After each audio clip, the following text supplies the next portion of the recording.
बिस्मिल्लाहिर्रहमानिर्रहीम, अस्सलाम वालेकुम। खेलों की खबरों पर तबसरों और तज्जियों सजे स्कोर के एक और प्रोग्राम के साथ सैयद याह्या हुसैनी आपकी खिदमत में हाजिर है। कोविड-19 लॉकडाउन और घरों तक महदूद रहने के सबब जहां बहुत से खेलों के मुकाबले नहीं हो रहे हैं, वहां पर गोल्फ़ के हवाले से भी सरगर्मियां जो हैं वो मुअत्तल हैं। हालांकि इस हवाले से कुछ डिफरेंट राय है कि जब आप गोल्फ़ कोर्स पे होते हैं तो वहाँ पर तो वैसे ही सोशल डिस्टेंसिंग होती है, तो फिर इस गोल्फ़ के खेल को क्यों इस वक्त लॉकडाउन का सामना है, आज के शो में इस हवाले से बात करेंगे।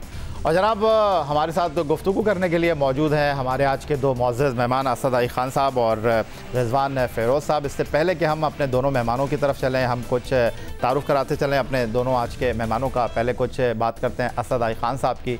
पाकिस्तान में गोल्फ़ के हवाले से एक जाना पहचाना नाम है, और असद आई ख़ान साहब के हवाले से अगर मैं बात करता हूं तो उनका तारुफ़ अगर आपके साथ मैं शेयर करना चाहूं तो असद आई ख़ान साहब सदर हैं सिंध गोल्फ़ एसोसिएशन के, और इसके साथ 7 साल से असद आई ख़ान साहब सिंध गोल्फ़ एसोसिएशन के सदर की हैसियत से खिदमत अंजाम दे रहे हैं। और असद आई ख़ान साहब पाकिस्तान गोल्फ़ फेडरेशन के नायब सदर भी हैं। इसके अलावा पाकिस्तान में गोल्फ़ की तरवीज और तरक्की के लिए 25 साल से गोल्फ़ के साथ मुंसलिक हैं असद आई ख़ान साहब। और असद आई ख़ान ने कई इवेंट्स में पाकिस्तान की बैनुल अक़वामी सतह पर नुमाइंदगी का एज़ाज़ भी हासिल कर रखा है। 1970 में मैड्रिड में होने वाले amateur world cup golf championship में आप पाकिस्तान की नुमाइंदगी कर चुके हैं। 1977 में एशिया पैसिफिक गोल्फ़ चैम्पियनशिप में भी आप पाकिस्तान के लिए खेले हैं। और उनके साथ आज के हमारे दूसरे मेहमान हैं जनाब रिज़वान फ़िरोज़ साहब। रिज़वान फ़िरोज़ साहब का भी आपके साथ तारुफ़ कराता चलूँ। और रिज़वान फ़िरोज़ साहब जो आज हमारे दूसरे मेहमान हैं असद आई ख़ान साहब के साथ, रिज़वान फ़िरोज़ कराची गोल्फ़ क्लब के कप्तान के फ़राइज़ अंजाम दे रहे हैं। इसके अलावा रिज़वान फ़िरोज़ साहब गुज़िश्ता 4 सालों से कराची गोल्फ़ क्लब के कप्तान की हैसियत से भी एक्शन में हैं। रिज़वान फ़िरोज़ गोल्फ़ के जूनियर नेशनल चैम्पियन भी माजी में रह चुके हैं। खुशामदीद कहेंगे आप दोनों को। और गुफ्तगू की शुरुआत असद आई ख़ान साहब आपसे करना चाहूँगा। कोविड-19 की वजह से हर जगह जो है वो लॉकडाउन है, और अगर हम प्रोफेशनल गोल्फ़ एसोसिएशन की बात करें तो वहाँ पर भी खामोशी है, लेकिन अब वहाँ पर भी जो SOPs हैं उसके हिसाब से चीज़ों को ऑन किया जा रहा है। वहाँ पर जो सहूलियात हैं वो सहूलियात शायद हमारे पास नहीं है। तो आपको क्या लगता है कि हमारे पास पाकिस्तान में गोल्फ़ का खेल कब तक ऑन हो सकेगा और कितनी आसानी के साथ? पहले तो शुक्रिया हम लोग को बुलाया।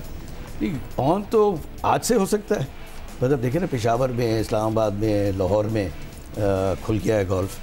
तो ऐसी कोई चीज़ नहीं है जो हमारे पास नहीं है, जो बाहर है, जो कि हमारे कोई SOPs हम नहीं फॉलो कर सकते। SOPs तो सारे बने हुए हैं and there international, everybody knows. Golf का तो है ही सिस्टम ही है कि नेचुरल डिस्टेंसिंग है।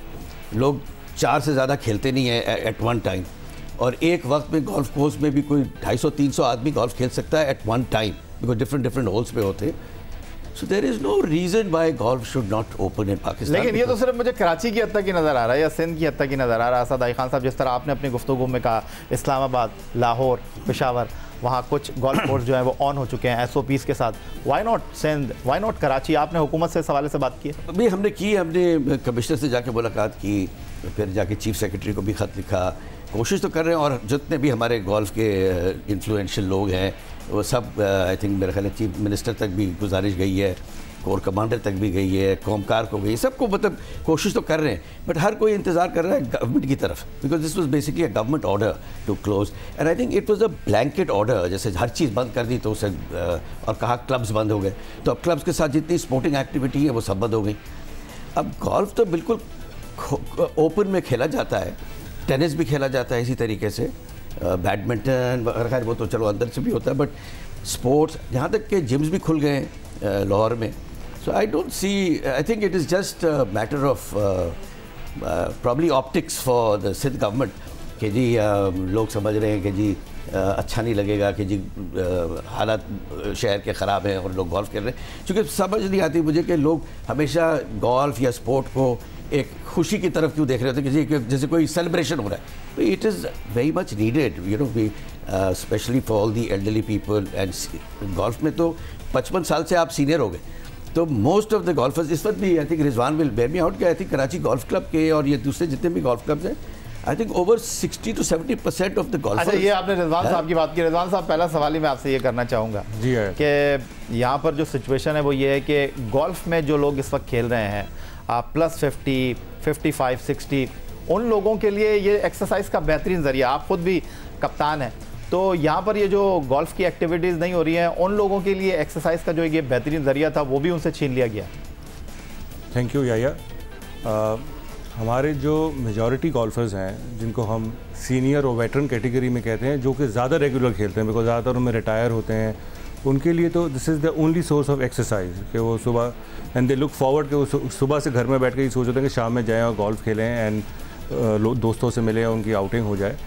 तो इस वक्त जो हमने SOPs बनाई हैं उसमें भी इस बात का ख़ास ख्याल रखा गया है कि जो भी सीनियर गोल्फर्स आएँ वो अगर बग्गी में गोल्फ खेलना चाहें तो एक बग्गी में एक ही बंदा एक दफ़ा राइड करेगा, उनके साथ कोई और पार्टनर नहीं रहेगा। कैडीज़ का हमने स्पेशल किया। देखें या गोल्फ क्लब के साथ जो हमारा कराची गोल्फ क्लब है, इसमें 400 तो हमारे रजिस्टर्ड कैडीज़ हैं। उन 400 कैडीज़ का भी जो घर का ख़र्चा है, जो उनके एक्सपेंसेस हैं, वो लोगों की गोल्फिंग आउटिंग से ही मीट होते हैं जब आते हैं लोग, क्योंकि वो डेली वेज कैटेगरी में आ जाते हैं।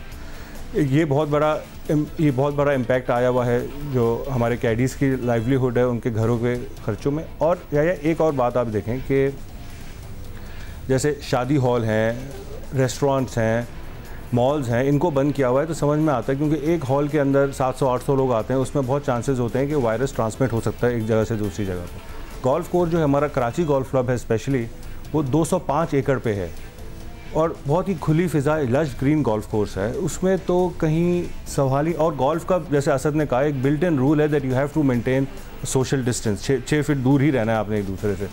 इसमें तो बहुत कम चांसेस हैं कि आप किसी को वायरस ट्रांसफ़र कर रहे हैं। और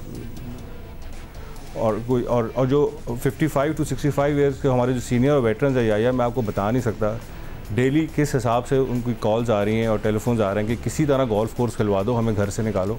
आप क्या ये गारंटी लेंगे, हुकूमत से आपकी सवाल से बात हुई है कि जनाब जब हम गोल्फ क्लब को ऑन करेंगे, SOPs को फॉलो करेंगे, अभी जिस तरह लॉकडाउन में नरमी की गई, हमने मार्केटों में देखा जो लोगों का जमे गफीर था, तिल धरने के लिए जगह नहीं थी, अगर इस तरह की सिचुएशन होगी तो फिर आप कैसे चीज़ों को देखेंगे? नामुमकिन है, क्योंकि गोल्फ तो सारे पढ़े लिखे लोग सवाल ही पैदा नहीं होता कि SOPs को नहीं फॉलो करेंगे, बिकॉज SOPs बनाई भी हम लोग ने खुद हैं इसमें, बट आई बिलीव कि गवर्नमेंट ने ये कुछ कंडीशंस लगाई हैं कि गारंटी देनी चाहिए, तो वो फिर क्लब के जो मैनेजमेंट है वो ऑब्वियसली दे विल इंश्योर कि ये सारी चीज़ें फुलफ़िल की जाएँ, otherwise there is no problem. तो इसमें जो SOPs ख़ास तौर से हाथ धोना और ये डिस्टेंस करना, मास्क पहनना, यहाँ तक कि कैडीज़ भी जो आते हैं वो भी, चूँकि जैसे रिजवान ने कहा कि कैडीज़ की रोज़गार का भी मसला है ना। गोल्फ कोर्स देखिए इट इज़ एन इंडस्ट्री, जितने गोल्फ में आपके मालीज़ हैं, आपके कैडीज़ हैं, एक गोल्फ कोर्स में एटलीस्ट कोई 250 से 300 आदमी एम्प्लॉय होता है, तो उनका ख्याल भी करना है। And by the way let me also say this कि ये जो लॉकडाउन हुआ, पहले ही हफ्ते के अंदर Karachi golf club, DHA golf club और हम सब सिंध गोल्फ एसोसिएशन सब ने ये कोशिश की और कंट्रीब्यूट किया। तो personally we are all contributing from the association, from the federation, from the clubs to look after all the caddies. तो वो तो हम कर रहे हैं, तो एक बहुत बड़ा एक फ़र्ज़ उनके लिए खाना पहुंचा रहे हैं। रोज़ कराची गोल्फ क्लब में I think every week ration provide किया जा रहा है कैडीज़ को, but at the same time golf course को मेंटेन भी करना है पूरा। देखिए 204 एकड़ की ज़मीन पे आपने यू नीड मालीज़ है, यू नीड इक्विपमेंट, वो जो ट्रैक्टर्स हैं, घास काटनी है, पानी देना है, सब चीज़ करनी है, अदरवाइज हर चीज़ तबाह हो जाएगी। सो गवर्नमेंट्स के तो अप्रोच किया है और आई थिंक गवर्नमेंट इस बात पे गौर ज़रूर कर रही है, बिकॉज हमें तो यही अश्योर किया कमिश्नर ने भी, चीफ सेक्रेटरी ने भी, कि we will take it up in the task force.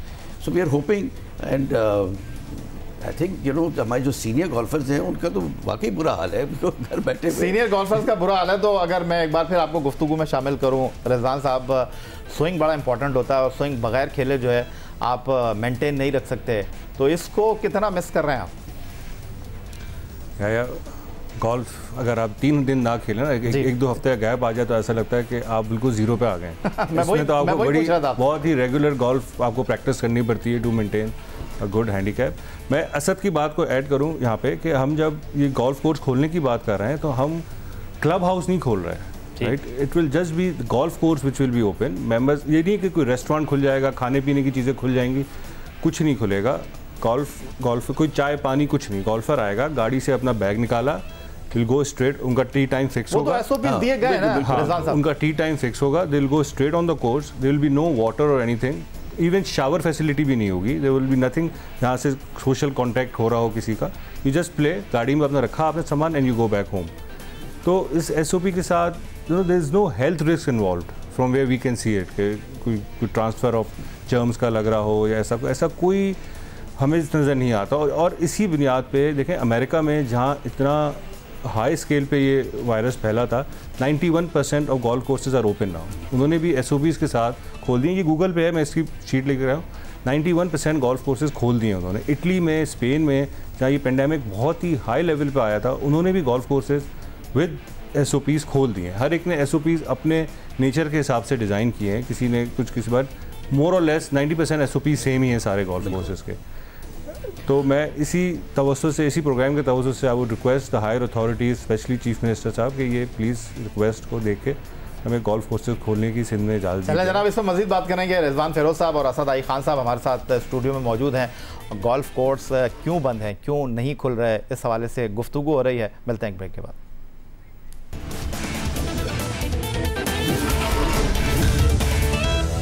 Sindh golf के सरबराह असद आई खान साहब और कराची जिमखाना के कप्तान रिजवान फ़िरोज़ साहब स्टूडियो में हमारे साथ मौजूद हैं. और अब टेलीफोन लाइन पर हमें ज्वाइन कर रहे हैं तैमूर हसन साहब.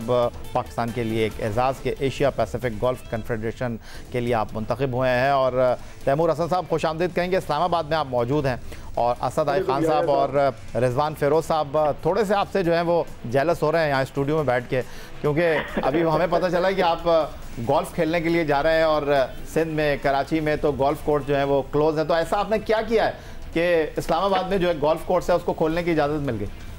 नहीं, ऐसे हमने तो कुछ नहीं किया जी. मेरा ख्याल है आज एक्चुअली इतनी एक्साइटमेंट है कि हम लोग सुबह दफ्तर गोल्फ के कपड़े पहन के आए हैं ताकि यहाँ से डायरेक्टली जाएं जुम्मे के बाद. लेकिन देखिए जी, जो सबसे पहले जो गोल्फ कोर्स खुला था वो पेशावर में खुला था और उन्होंने अपने SOPs बनाए. और क्योंकि वो सिर्फ गोल्फ क्लब है तो उधर उनके लिए ज़रा आसान था. फिर यहाँ इस्लामाबाद में PS ने भी खोल दिया, बहरिया ने भी खोल दिया. हम लोग भी क्लब एडमिनिस्ट्रेशन के साथ इन टच थे, लेकिन उन्होंने, क्योंकि ये कंप्लीट क्लब है तो उन्होंने शायद SOPs बनाने थे सबके लिए. आज उन्होंने बना दिया. और मैंने RNA से भी मुझे आए थे SOPs और मैंने असद के साथ भी शेयर किया था. तो वहाँ से हमने अपने SOPs बनाए. ये कोई 2 महीने हो गए जब से लॉकडाउन को हम लोग फॉलो कर रहे हैं. आज पहली बार जाके खुलेगा. And golf is the safest game. हमारी गेम तो नेचुरली इतनी वो 6 फुट, मतलब ये आप तो 2 मीटर कह रहे हैं, 6 फुट कह रहे हैं, हम तो वैसे ही 10-15 गज आगे पीछे फिर रहे होते हैं. 7 तो कोई फिरता ही नहीं है. So it's a very safe game. दूसरा, ये जो ड्रॉपलेट्स आते हैं वो जो बाहर है हवा की वजह से, वो तो उधर ही वो तो ठीक है. तैमूर साहब, आप हमारे साथ मौजूद हैं. मैं वापस रिजवान फ़िरोज़ साहब की तरफ चलूंगा. सब कुछ बदल रहा है रिजवान साहब, और आपको लगता है कि रिवायती गोल्फ खेलना भी आपको लगता है कि आने वाले दिनों में तब्दील हो सकता है? जी डेफिनेटली. जहाँ से अब जो नज़र आ रहे हैं हालात, दुनिया में हर चीज़ ही बदल रही है. तो गोल्फ में भी सैनिटाइज़र, मास्क और ये सारी चीज़ें इंक्लूड हो जाएंगी. कि अब वो कॉन्सेप्ट ख़त्म हो जाएगा कि कैडी है तो बगैर मास्क के या बगैर सैनिटाइज़र के आपके साथ जा रहा है. टी टाइम बुकिंग शुरू हो जाएगी. पहले तो ये होता था, आप गए, आप अपने 4 बॉल बुलाया, एक टाइम फिक्स किया और आपने जाके खेल लिया. अब आपको पहले से क्लब को इन्फॉर्म करके अपना 4 बॉल बना के जाना होगा और on the given time you just go and T of. तो जी काफ़ी चीज़ें चेंज हो जाएंगी गोल्फ में, जहाँ से अब नज़र आ रहा है. जिस तरह हर चीज़ें, ट्रैवल इंडस्ट्री चेंज हो रही है, हर जगह डिफरेंट चीज़ें SOPs में शामिल हो गई हैं. तो वो SOPs अब गोल्फ में भी एक हिस्सा बन जाएंगी रेगुलर. अच्छा, असद आई खान साहब, आपकी मौजूदगी का मैं फ़ायदा उठाऊँगा और अगर मैं आपसे ये जानना चाहूँ कि लास्ट टाइम आपने जो CNS ओपन का इनेकाद किया, उसमें जो है वो पाकिस्तान से बाहर भी जो गोल्फर्स थे वो आए, उन्होंने पार्टिसिपेट किया. पाकिस्तान में बैनुल-अक़वामी स्पोर्ट्स के हवाले से दुनिया को एक अच्छा पैगाम मिला. लेकिन फ़िलहाल तो अभी कुछ इम्कान नहीं है कि टूर्नामेंट होगा या नहीं होगा. तो अब जिस तरह फ़िरोज़ साहब ने बताया कि नए SOPs यहाँ पर मुतारिफ़ होंगे, बट ये जो मुस्तकबिल के टूर्नामेंट थे गोल्फ़ के लिए, वो कितना इंपॉर्टेंट है? दुनिया की मईशत को जो है एक बड़ा झटका लगा है, और आपने कहा कि कैडीज़ आपके साथ हैं, गोल्फ कोर्स में काम करने वाले लोग आपके साथ हैं और आपने उनका ख्याल रखा है, तो किस तरह आगे बढ़ने की प्लानिंग कर रहे हैं? देखिए, वन ऑफ द SOPs में आया था कि स्पोर्टिंग इवेंट्स भी ख़त्म कर दीजिए, बट गोल्फ एक ऐसा स्पोर्ट है कि अगर इसका इवेंट है कि टूर्नामेंट हो रहा है, आई एम नॉट सेइंग कि एमेचर गोल्फ में या जैसे हमारे क्लबों में हम अपने मेंबर्स का टूर्नामेंट करें, वो शायद ना करें आप, चूँकि मेंबर्स फिर भूलेंगे बिलेंगे, बट प्रोफेशनल गोल्फर्स जो हैं हमारे, वो तो उनका तो लाइवलीहुड सिर्फ गोल्फ ही है, and they are about at least 250 professional golfers जो पाकिस्तान में हैं, जो इस वक्त बिल्कुल बेरोज़गार बैठे हुए, उनके पास ना वो गोल्फ खेल पा रहे। तो एक तो उनके स्टैंडर्ड ऑफ गोल्फ, जैसे अभी रिजवान ने कहा कि आप 3 दिन नहीं खेलें तो आपका ज़ीरो पे आ जाते हैं। PGA के हवाले से तो इत्तलाती हैं कि वो चार्टर फ्लाइट्स प्लान कर रहे हैं अपने गोल्फर्स के लिए, लेकिन जिस तरह आपने कहा कि गोल्फ 2 दिन ना खेलो तो बेचैनी सी होने लगती है, स्विंग ख़त्म हो जाता है, लेकिन असद अली खान साहब जिस तरह बात कर रहे थे, कैडीज़ का ख्याल रख रहे हैं, जो गोल्फ कोर्स पर लोग काम करते हैं उनका ख्याल रखने की कोशिश कर रहे हैं, उनको अकोमोडेट करने की कोशिश कर रहे हैं, लेकिन कब तक बर्दाश्त कर सकेंगे आपके ये खेल ना हो, और कब तक आप आइसोलेशन में रह सकते हैं बिना गोल्फ खेले? या मैं यहाँ अपने सारे जितने हमारे कराची गोल्फ क्लब के मेंबर्स हैं उनकी यहाँ तारीफ़ करूँगा। उन्होंने बहुत ही जेनरसली आगे आके सपोर्ट किया है हमारे कैडी फंड्स को, जिधर से हम सबके लिए अभी तक तो हम सबको सपोर्ट कर रहे हैं विदाउट बीइंग प्लेड। देखें, ये गोल्फ एक्सरसाइज के साथ साथ it's the biggest source of vitamin D. आप जब ये ओपन एयर में जाके धूप में खेलते हैं तो मच नीडेड विटामिन डी भी आपको मिल जाती है, विच अब अगर लोग घरों में बैठे हुए अपने विटामिन डी टेस्ट कराएं, बहुत ही लो लेवल पे आएंगे, which is not good for one person. तो वी कैन ओनली होप कि जल्द अज जल्द ये फैसिलिटी वापस से बहाल हो जाए और हम गोल्फ कोर्स वापस से आबाद हो और गोल्फ खेलना हम शुरू कर दें। Thank you very much. Asad Ali Khan साहब सिंध गोल्फ के सदर हमारे साथ मौजूद थे, उसके अलावा कराची जिमखाना के कप्तान रिजवान फेरोज़ साहब हमारे साथ मौजूद थे, और तैमूर हसन साहब एशिया पैसिफिक गोल्फ कन्फेडरेशन के साथ वाबस्ता हैं, वो हमारे साथ इस्लामाबाद से मौजूद थे। गोल्फ के कोर्स को खुलना चाहिए, पेशावर, लाहौर और इस्लामाबाद में गोल्फ कोर्स नए SOPs के साथ ऑन हो चुके हैं, और सिंध गोल्फ के जो सदर हैं असद अली खान साहब, उन्होंने हुकूमत से ये अपील की है, और पर्सनली तौर पर वो वज़ीर आला साहब से मिले भी है इस हवाले से कि अगर पेशावर, इस्लामाबाद और लाहौर में गोल्फ कोर्स SOPs के साथ, कवायद व ज़वाबित के साथ, एहतियाती तदाबीर के साथ खोले जा सकते हैं, तो कराची और सिंध के गोल्फ क्लब को भी खोला जाए, क्योंकि सिर्फ खेल की बात नहीं है, खेल के साथ मुंसलिक बहुत सारे लोगों का रोज़गार और उनकी वाबस्तगी इंतहाई अहमियत की हामिल है। यही आज का हमारा प्रोग्राम था। ट्विटर पर आप मुझे फॉलो कर सकते हैं, फेसबुक पर हमारा पेज score.geo न्यूज़, और आप हमें ईमेल कर सकते हैं score@geo.tv पर। इस दुआ, इस उम्मीद, इस तवक्को के साथ कि पाकिस्तान में खेल और खिलाड़ी तरक्की करते रहें। सैयद याहिया हुसैनी को स्कोर की पूरी टीम के साथ अगले प्रोग्राम तक के लिए इजाज़त दीजिए। अल्लाह हाफ़िज़।